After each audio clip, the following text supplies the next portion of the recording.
Salam, haleluya. Tergelitik saya dengan viralnya Buya Syakur yang mengatakan bahwa Islam itu tidak sempurna. Dan perlu saya tanggapi bahwa beliau ini memiliki hati yang besar dan kepala dingin. Beliau luar biasa, saya kira. Apapun sebuah pendapat di Indonesia ini boleh berkembang apa saja. Tidak perlu kita mengatakan itu adalah sesat ataupun mengatakannya itu melenceng, bahkan pendapat orang murtad sekalipun itu adalah sebuah kesalahan, karena Indonesia ini menganut agama berbeda-beda, tapi satu, Bhinneka Tunggal Ika.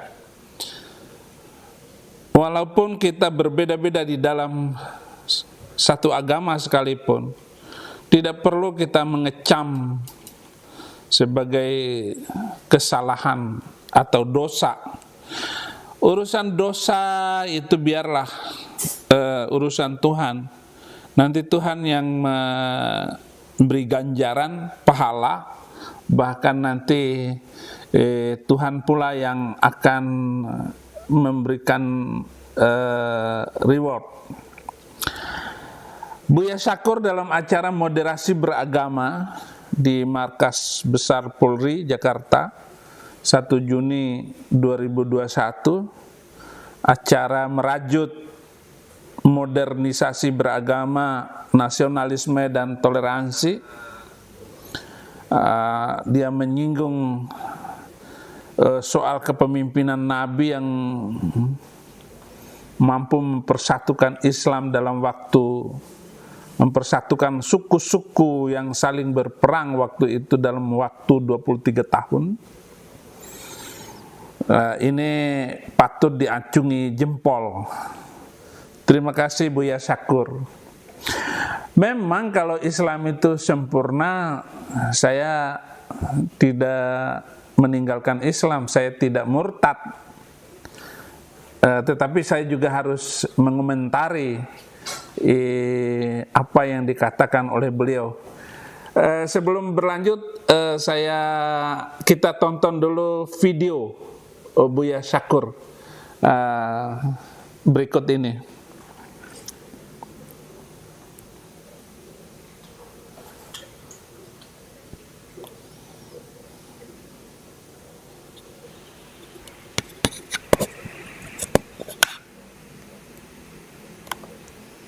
Ya. Alhamdulillah, ini 23 tahun selesai. Nabi Muhammad telah melaksanakan tugas dengan sempurna.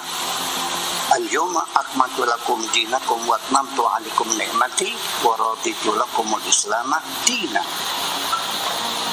Ini ayat ini isinya menyatakan bahwa Nabi Muhammad telah melaksanakan tugasnya sebagai Rasul dengan sempurna. Tetapi pemahamannya bergeser lagi, yaitu beranggapan bahwa Islam adalah agama yang sudah sempurna. Mana mungkin di dunia ada kesempurnaan. Jadi kalau gitu perbudakan masih boleh. Milkul yamin, beli perempuan, kawinnya masih boleh. Jual beli manusia boleh. Ya hukumnya tidak dilarang. Ya, jadi artinya bahwa Islam belum pernah sempurna. Dan Nabi mengatakan bahwa tidak akan pernah sempurna, akan dilanjutkan oleh generasi kita setelah itu. Siapa yang meneruskan? Al-ulama. Makanya al-ulama warasatul anbiya. Ya, itu video yang sangat viral sekali dan luar biasa loh. Berarti Buya Syakur ini profesor perbandingan agama, profesor toleransi dan damai. Beliau patut mendapatkan hadiah Nobel. Orang yang cinta damai dan Muslim yang sangat toleran, bahkan perlu moderasi beragama. Jadi biar punya agama yang moderat, pendapat orang-orang yang moderat. Kata-kata tadi yang diambil dari Buya Syakur itu adalah Al-Maidah ayat 3. Ayatnya sebenarnya panjang, tentang diharamkan bagimu memakan bangkai darah daging babi, hewan yang disembelih bukan atas nama Allah, yang tercekik, yang dipukul, yang jatuh, yang ditanduk, dan yang diterkam binatang buas kecuali yang sempat kamu sembelih. Dan diharamkan yang disembelih untuk berhala, dan diharamkan pula mengundi nasib dengan azlam, anak panah, karena itu suatu perbuatan fasik. Pada hari ini orang-orang kafir telah putus asa untuk mengalahkan agamamu, sebab itu janganlah kamu takut kepada mereka, tetapi takutlah kepadaku. Kemudian ayatnya itu al-yauma akmaltu lakum dinakum wa atmamtu alaikum ni'mati wa raditu lakumul islami dinan. Faman itturra fi mahmasatin ghaira mutajanifin li itsmin fa innallaha ghafurur rahim. Pada hari ini telah aku sempurnakan agamamu untukmu, dan aku cukupkan nikmatku bagimu, dan telah aku ridai Islam sebagai agamamu. Tetapi barang siapa terpaksa karena lapar, bukan karena ingin berbuat dosa, maka sungguh Allah Maha Pengampun lagi Maha Penyayang. Diriwayatkan bahwa setelah ayat ini turun, inilah ayat yang terakhir yang turun dari 6.666 ayat di dalam Al-Quran, yaitu Al-Yauma Akmaltu Lakum. Semua mufassir sepakat bahwa ini adalah ayat yang terakhir. Saudara-saudara, ya kalau kita mempertanyakan apakah Islam itu sempurna atau tidak, saya bisa kasih contoh. Ada banyak ayat-ayat yang di dalam Al-Quran itu sebenarnya enggak sesuai lagi dengan zaman sekarang. Misalnya tentang menikahi pembantu atau babu atau milkul yamin. Masa masih dipakai ayat itu kalau mengatakan Islam itu sempurna? Atau dalam hal-hal yang lain banyak sekali. Misalnya kenapa di dalam Islam itu harus ada ijtihad? Ijtihad itu adalah ulama, seorang mujtahid memberikan kekuatan khusus untuk melakukan hal-hal yang luar biasa, yaitu mendapatkan kekuatan hukum baru di dalam satu masalah. Itu namanya ijtihad. Kalau Islam itu sudah sempurna, nggak perlu dong ijtihad, nggak perlu dong qiyas atau hal-hal yang lain. Tetapi sebenarnya bukan sekedar itu. Kalau saya murtad dari Islam itu banyak sekali. Apalagi saya sudah menulis banyak kontradiksi di dalam ayat-ayat Al-Quran, antara satu dengan yang lain, Al-Quran dengan Al-Quran, Al-Quran dengan hadis, bahkan Al-Quran dengan sains modern. Itu bisa saya koreksi, dan saya sudah menemukan lebih dari 1000 ayat di dalam ayat Al-Quran yang bertentangan. Apalagi kalau dibandingkan dengan Alkitab, jauh beda, saudara. Jadi maafkan saya kalau memang saya murtad itu karena banyak hal yang saya temukan. Bahkan saya sudah menulis 5 buku tentang perbendaharaan perbandingan kontradiksi itu. Saya sudah menulis buku dan bukunya sudah menyebar ke seluruh Indonesia, bahkan seluruh dunia. Amerika, Eropa, teman-teman saya di dalam penginjilan, mereka cukup membaca buku-buku saya itu kalau mau menginjil.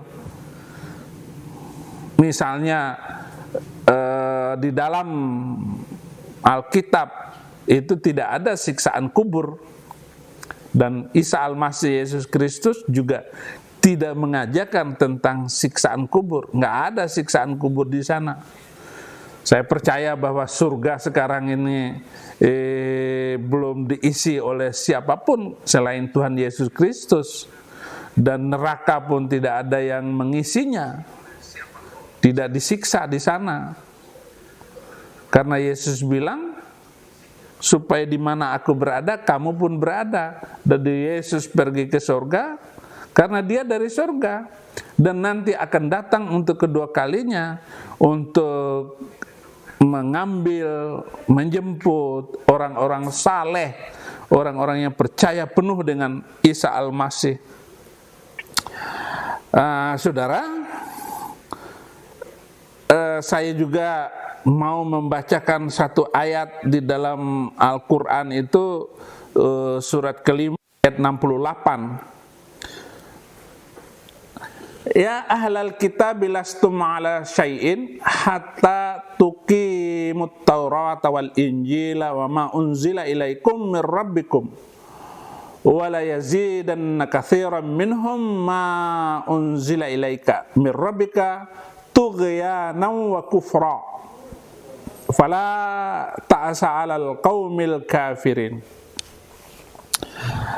Katakanlah kepada Muhammad, Qul ya ahlal kitab, hai ahli kitab, kamu tidak dipandang beragama sedikit pun, sehingga kamu menegakkan ajaran Taurat, Injil, dan yang diturunkan kepadamu ini yaitu Al-Quran. Dan apa yang diturunkan Tuhanmu kepadamu pasti akan membuat banyak orang di antara mereka lebih durhaka dan lebih ingkar. Maka janganlah engkau putus asa terhadap orang-orang yang kafir itu. Jadi tidak dipandang beragama kalau orang Islam atau orang Kristen atau orang Yahudi belum membaca, belum mengikuti teladan di dalam Taurat, belum menegakkan ajaran Injil dan juga Al-Quran. Karena apa yang diturunkan kepada Muhammad itu, yaitu Al-Quran, itu akan menambah banyak orang ingkar dan dosa, durhaka dan lebih ingkar lagi. Al-Quran sendiri yang mengatakan itu. Kenapa? Karena ajaran Islam itu banyak orang Islam itu sendiri tidak mampu mengikuti ajaran ini karena berat, tidak mampu ditegakkan dengan benar, akan lebih banyak ingkar. Jangankan orang Kristen, jangankan orang Yahudi, orang Islam sendiri akan lebih banyak ingkar lagi karena ajaran Al-Quran. Bisa dicatat, saudara, bisa dibuktikan. Berapa orang di satu kampung yang rajin ke masjid? Bisa nggak dihitung? Satu kampung itu 1.000 orang. Yang mampu sholat 5 waktu itu berapa orang? Nah, itu bukti bahwa apa yang diturunkan kepada Nabi Muhammad itu akan lebih banyak membuat orang durhaka dan ingkar. Itu dari sholat aja, belum yang lain, belum ngomong tingkah laku dan tindakan itu. Dan saya percaya kalau orang itu sudah rajin sholat, pasti terjamin akhlaknya, etika dan perbuatannya. Jadi begitu. Jadi tidak dipandang beragama sedikit pun hingga menegakkan Taurat, Injil, Al-Quran. Dan ada kitab Zabur, Mazmur di dalam Alkitab kami. Siapa saja yang beramal soleh menurut Al-Quran masuk surga. saya ambil di dalam surat Al-Baqarah ayat 62. Innal ladzina amanu wal ladzina hadu wan nasara was-sabiina man amana billahi wal yaumil akhir wa amila shalihan falahum ajruhum 'inda rabbihim wala khaufun 'alaihim wala hum yahzanun. Sesungguhnya orang-orang yang beramal saleh, orang-orang yang beriman dan mereka yang mengatakan kami adalah orang Yahudi, orang Nasrani, orang Sabi'in. Sabi'in ini orang-orang sudah ada sebelum Islam, yaitu orang-orang yang beragama Sabi'in di Irak, Iran. Siapa saja di antara mereka yang beriman kepada Allah dan hari akhir dan melakukan kebajikan. Jadi ini tidak berbicara masalah Islam saja, Yahudi, Kristen, Sabi'in, man amana billah dan wal yaumil akhir wa amila sholihan, mereka dapat pahala dari Tuhannya, tidak ada rasa takut pada mereka dan mereka tidak bersedih hati. Min rabbihi, Tuhannya orang Kristen, Tuhannya orang Yahudi, Tuhannya orang Sabi'in yang mau melakukan perbuatan baik, beramal soleh, masuk surga. Inilah yang saya rindukan kepada saudara-saudara muslim ini mengerti ayat-ayat ini, supaya tidak kodok di bawah tempurung. Dia sudah merasa bahwa dia sudah pintar, lalu melencengkan makna toleransi dan damai ini dengan menggunakan kata-kata kafir, menghina, mengejek. Buya Syakur ini saya luar biasa, saya acung jempol, saya hormat kepada Buya Syakur, hormat kepada Kiai Muwafiq. Wah, ini wong-wong sing bener kabeh, orang-orang yang cinta damai luar biasa. Jadi jangan kesurupan karena mendengar satu ayat. Saifuddin Ibrahim, ada yang komentar di chatting saya, Saifuddin Ibrahim, lu jangan, kalau sudah murtad, lu jangan ngomongin Al-Quran lagi. Saya perlu ngomongin Al-Quran itu, karena Al-Quran sendiri menyinggung orang Yahudi dan orang Kristen. Bahkan boleh matiin orang Yahudi dan orang Kristen. Apalagi saya yang murtad, meninggalkan agama saya yang dulu dianggap murtad, itu boleh dihabisin menurut agama saya yang lama. Tetapi kan Indonesia ini negara damai, Indonesia ini negara toleransi dan damai, Indonesia ini negara Bhinneka Tunggal Ika, NKRI harga mati. Jadi tidak perlu kita gembar-gemborkan beragama sementara Anda tidak mampu melaksanakannya dengan baik. Ada ayat yang serupa dengan itu, innal ladzina amanu wal ladzina hadu wan nasara was-sabiina wan nasara wal majusa wal ladzina asyraku innallaha yufassilu bainahum yaumal qiyamah innallaha ala kulli syai'in syahid. Surat Al-Hajj ayat 17. Sesungguhnya orang-orang yang beriman, orang-orang Yahudi, orang Sabi'in, orang Nasrani, orang Majusi, dan orang musyrik, Allah pasti memberi keputusan di antara mereka pada hari kiamat. Sesungguhnya Allah menjadi saksi atas segala sesuatu. Ini ayat sangat toleransi sekali. Jadi tidak boleh perang itu, nggak boleh, apalagi membenci sesama umat manusia, apalagi melaporkan orang-orang yang dianggap menistakan agama. Jadi kalian itu tukang lapor, kerjamu tukang lapor. Saifuddin Ibrahim dilaporkan oleh seorang yang tinggi jabatannya di negeri ini supaya masuk penjara. Dilaporkan. Giliran sesama agama enggak dilaporkan, enggak dibicarakan, bahkan disembunyikan, bahkan dibela-bela habis. Oh, itu ustadz itu kan dia hanya kalangan sendiri. Loh, saya juga ngomong kalangan sendiri kok. Itu video saya hanya ngomong saya dan sopir, itu bukan di hadapan umum. Saya divonis 4 tahun. Dan sampai detik ini belum ada orang Islam yang menistakan agama lain yang masuk penjara. Selalu orang minoritas seperti Saifuddin Ibrahim dilaporkan. Senang sekali sementara Injil itu diturunkan untuk membebaskan orang dari penjara, untuk ngasih makanan yatim piatu. Itu maksudnya Injil itu, bukan melaporkan.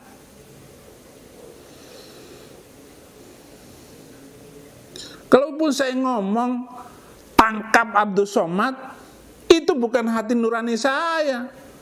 Gara-gara omongan Abdul Somad ini, ya, omongan Abdul Somad ini yang viral, di salib itu ada jin kafir. Lalu MKC ngomong, MKC-nya yang ditangkap polisi. Begitu ditangkap disiksa, diinjak-injak, dan mereka melakukan perbuatan terkutuk. Bangsa manapun tidak tega melakukan semacam itu. Hal-hal yang begitu tuh hanya bisa dilakukan zaman jahiliyah. Enggak boleh. Jadi kalau saya mengatakan tangkap Abdul Somad, itu supaya MKC dilepaskan, karena polisi jelas-jelas tidak adil dalam hal ini. Polisi arogan. Bahkan setelah MKC ditangkap, tanggal 26 disiksa. Keluarganya dikasih tahu kena COVID. Ini disiksa apa kena COVID? Sampai 20 hari keluarganya baru boleh ketemu. Ini negara macam apa ini? Saya sudah minta kepada Kapolri, kirim surat, ngomong di YouTube, nggak ada pengaruhnya. Muhammad Kacet tidak boleh disidangkan, apapun alasannya, karena Abdul Somad belum ditangkap. Ini logika hukum. Siapapun akan mengatakan saya benar. Kembali lagi kalau begitu, saudara-saudara, karena ini bukan ngomongin MKC. Sesungguhnya orang-orang yang beriman, orang Yahudi, Sabiin, orang Nasrani, orang Majusi, orang musyrik, Allah pasti memberi keputusan di antara mereka pada hari kiamat. Sungguh Allah menjadi saksi atas segala sesuatu. Jadi biarkan aja masalah agama itu berkembang dengan baik. Biarkan saja orang Islam masuk Kristen, biarkan juga orang Kristen masuk Islam. Biarkan juga keluarga menangis berdarah-darah karena keluarganya pindah agama. Kok kalau begitu didukung dong? Negara yang mendukung menjamin kebebasan beragama, mempercayai apa saja.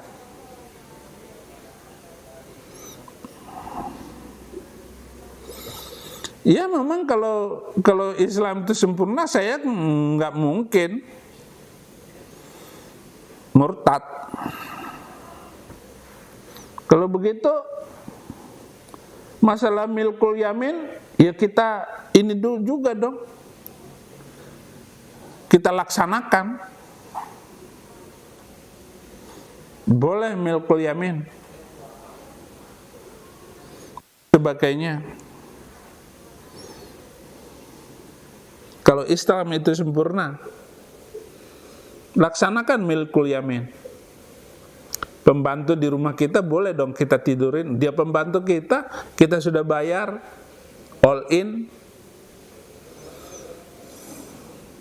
Karena ayat di dalam surat Al-Ahzab ayat 53, illa ma malakat yaminuka, kecuali orang-orang pembantu budakmu boleh, enggak dosa. Apakah itu dilakukan, dipakai sampai zaman sekarang? Kalau dipakai di Indonesia, wah, rame juga. Akhirnya banyak orang masuk Islam, ya bagi laki-laki yang mata keranjang. Ayat yang memerintahkan berperang, kita nggak boleh berperang. Indonesia adalah negara damai, nggak boleh menganjurkan berperang. Apapun, apalagi membela agama, membela Tuhan, tidak boleh. Jangan menyiarkan agama itu seperti adu ayam, yang satu dipegang, yang satu dibiarkan. Nggak boleh.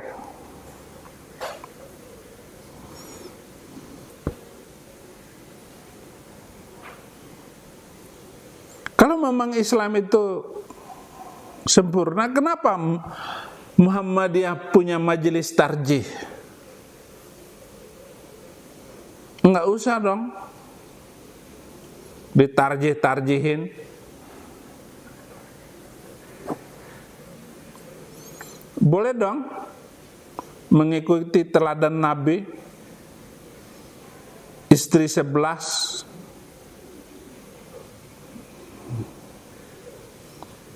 seperti ada yang dulu itu seorang tokoh kakek-kakek, untung ketahuan istrinya 9, Majelis Ulama Indonesia suruh cerai. Ya istrinya nggak mau dong cerai, istri sudah 9, berarti 5 dong diceraiin. Kasihan istrinya.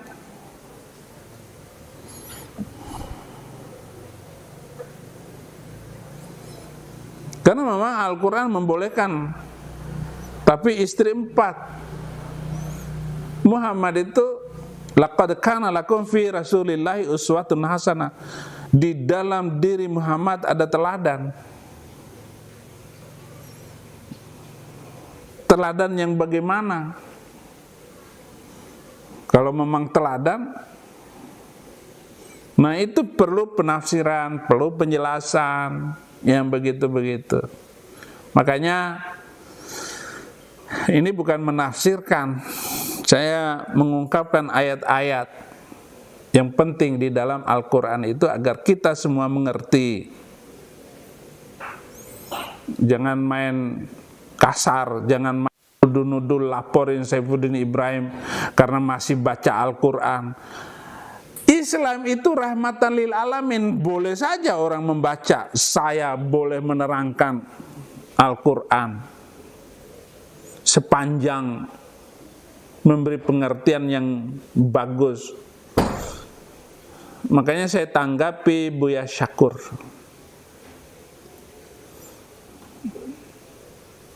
Menguntungkan saya, menguntungkan penginjilan saya, Buya Syakur. Terima kasih Buya Syakur. Anda menjadi orang yang luar biasa di negeri ini. Pada saat semua orang Islam sedang mengarahkan pemikiran kita ini bagaimana untuk membangun Indonesia toleransi dan damai. Sementara mereka mau menjadikan Indonesia ini negeri khilafah, negara Islam, umat Islam, negara Islam, hukum Islam. Kalau belum, no way. Oh, nggak bisa, saudara. Indonesia ini negara Pancasila, NKRI, harga mati, Bhinneka Tunggal Ika. Nah, itu baru mantap. Lu agamanya terserah, keyakinanmu bagaimana, lakukan sesuai kemampuanmu. Orang Kristen silakan, nggak usah diatur-atur. SKB 2 menteri, nggak usah dibuat-buat, menteri dalam negeri, menteri agama. Silakan mau membangun rumah ibadah di Kupang itu, bangun masjid besar-besar semua, dananya dari Jakarta. Terserah. Gubernur Kupang nggak ngomong, nggak ribut. Tapi kalau bangun gereja di Pulau Jawa, bisa rame turun-temurun. Singgung aja toa masjid, marah. Bagusan nggak pakai toa kok. Tetangga sakit gigi, masa dipaksa dengerin toa? Sakit kuping itu. Ini lagi, wah Saifuddin ini nyinggung-nyinggung. Enggak. Buka mata, buka telinga, buka hati. Luar biasa saudara-saudara. Live malam hari ini. Terima kasih Buya Syakur. Ada lagi yang menghina Buya Syakur, menjadi buaya nyangkut katanya. Buaya nyasar. Enggak boleh. Beliau adalah orang terhormat.